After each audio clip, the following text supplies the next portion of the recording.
30 minutes to go into the pool. What happened if you didn't wait the 30 minutes?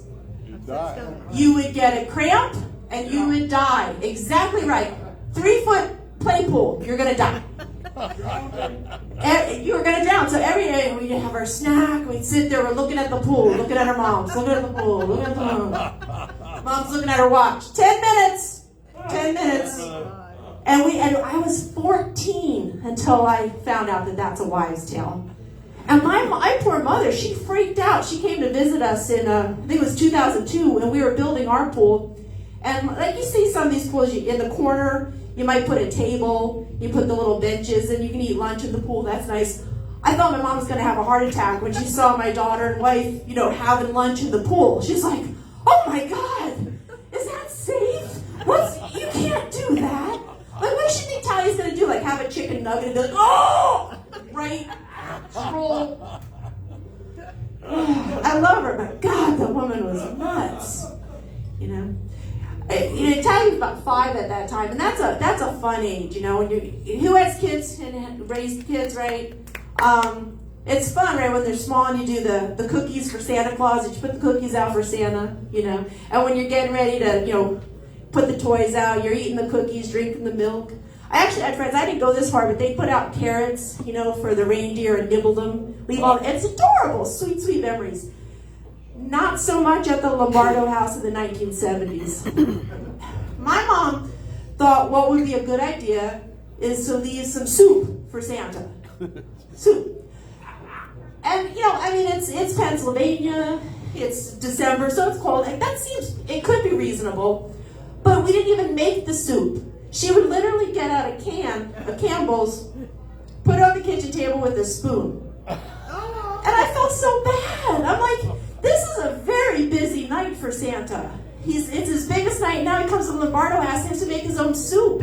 I was like, we suck. But I loved my parents dearly, but they were so lazy. Like, we'd go to bed, they'd get the soup, put it back, put the toys out now. They kept things very, very simple. But who's got siblings? Who's the youngest? Anybody youngest in the family? Over there? You're a youngest? I'm a youngest. My wife is the youngest. I have an older sister, older brother. My older sister is 6 years older than me. And I, like many young sisters, I idolize my sister, love my sister, and I'm here to tell you from the heart, she is a sociopath. My sister, she's like Michael Corleone. She can justify, rationalize any behavior. She always has her reasons. They are very complicated. They are very dark. And they're always for the good of the family. And you just don't even question it. But my sister, like, for example, when she's probably 15, I was 9. She could lie. I couldn't lie. I was a nervous little kid. I couldn't lie. She unwrapped all of her presents, that were all ready for Christmas Eve. Unwrapped them very meticulously, checked out what they were, and wrapped them back up. I know she did this because she made me be a lookout, which I was terrified. She's like, hey, Reen, there's a really big box in here for you. You want to know? And I'm like, no, because at this point, I know things are going to go south. I know if there's suspicion, I'm going to crack under pressure. And all I have going for me is like plausible deniability. Like, if I don't know what my presents are, maybe I'm negotiating a lighter sentence, and that's all I had. I was terrified. And then, and she tried to gaslight me. She successfully gaslit me. About the same time, same year, Memorial Day, we were going on a camping trip, and my mom made a chocolate cake for the trip. She put it in the back seat of the car, and nobody thought to maybe wait till we were leaving to put the cake in there. So all day, it's watch out for the cake, watch out for the cake. Sure enough, my sister was in the back seat doing something and, got the cake with her elbow. And she's thinking, I'm not going down for this cake. I got a 9-year-old Patsy. She's taking the hit, right? So she's like, hey, Reen, come here. I'm like, yeah.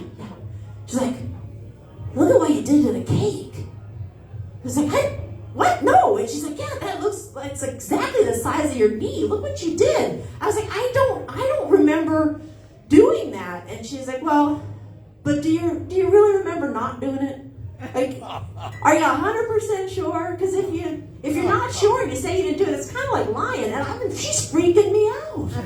I'm like, I guess I did it. And she's like, look, I'm all you have right now. I'm going to do my best to make this go as easy on you as I can. You know, the whole weekend I'm hearing about what I did to the cake. So fast forward a year, same Memorial Day trip, going to the same campground, no cake this year. And my sister said, hey, remember last year with the cake? Oh my God, don't remind me. She's like, you know, that was me. What? She's like, yeah, that was me. It was my elbow. You know, you're so much smaller than me. I passed it off as your knee. I was like, you're kidding me. She's like, no. I said, you know, pretty good, huh? Yeah. She's like, you can't tell mom and dad. You know, it's like, that would be ratting me out. That would be really uncool. And I'm like, you're right. I would never do that to you. I worship you. You're my big sister. Yeah. Mom? Oh yeah. I sold her. I was like, I'm right under the bus because I cannot lie, but I will cut a bitch with the truth. I just had no problem telling her. Not at all. But you had to navigate tricky waters with my mother. You know. You remember, you know, back in the 80s, that really popular campaign for the military, you know, be all that you can be, Army, Navy, Air Force, Marines, right? It was a great campaign, and I was pumped. I was like, oh, when I grow up, I'm gonna be a Marine. Mom said, really? You join the service and one of two things is gonna happen. You're either gonna be a lesbian or a whore. That's a really intense message to a 12-year-old. Yeah, I was freaked out. So 6 years later, you know, I did not go into the Marine Corps to be a lesbian or a whore. Instead, I went to Penn State, and I was able to be both. I didn't have to choose. Haha, take that, Mom. That's my time. Thank you very much.